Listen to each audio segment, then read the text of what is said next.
Welcome to Paddle Monster. Today's SUP tip, how to load your paddleboard on your car. There are many different ways to load your board on your car. As you can tell here, my car is a little taller. If your car is shorter, it's going to be much easier. You may have to elicit help depending upon how heavy your board is. People will talk to you about whether you want to have fins up, fins down, fins forward, fin backward.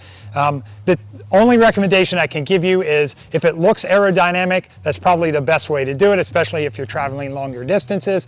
Otherwise, it really doesn't make much difference. If you're just traveling locally, put it on however it feels comfortable to you. So what I'm going to do today is do the muscle up method where I put it up myself. What you do is grab it by the handle. There's a handle in the middle of the board. Lift it up over your head.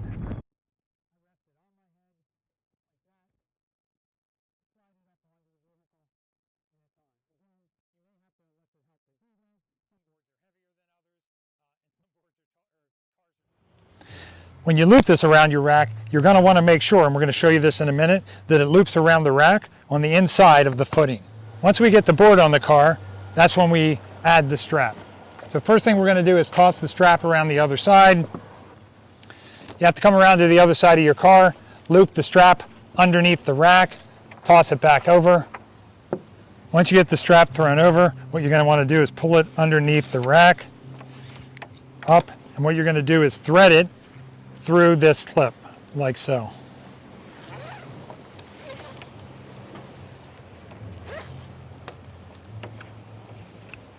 One tip is make sure that your straps are not laying flat on your board. You see how these are twisted?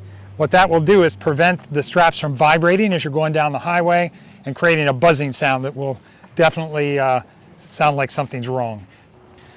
When you pull this all the way through, make sure this is nice and straight underneath here. Make sure the board protector is underneath the buckle, and then just pull it tight. So the question then is, what do you do with all the extra strap? You can bunch it up by basically layering it back and forth here, and then slide it under the underneath the strap, pull it down here, nice and tight, and that won't go anywhere while you're driving down the highway. One other tip is you want to be careful not to damage your board by making it very, very tight. Don't make it as tight as you can make it. It only needs to be tight enough just to prevent your board from sliding around. A few other things I wanted to point out to help you from damaging your board. These are blocks that can be purchased from any surf shop. They're used for putting on the roof of your car if you don't have a rack, or stacking boards on top of each other. This is a vinyl mat that you can buy from Home Depot, and we cut this into slices, and what this is used is to run the strap over top to protect your board. As you notice on the cross rack, we had these protectors. Again, every surf shop in your area is likely going to sell these, and they're used to protect your board against the rack itself.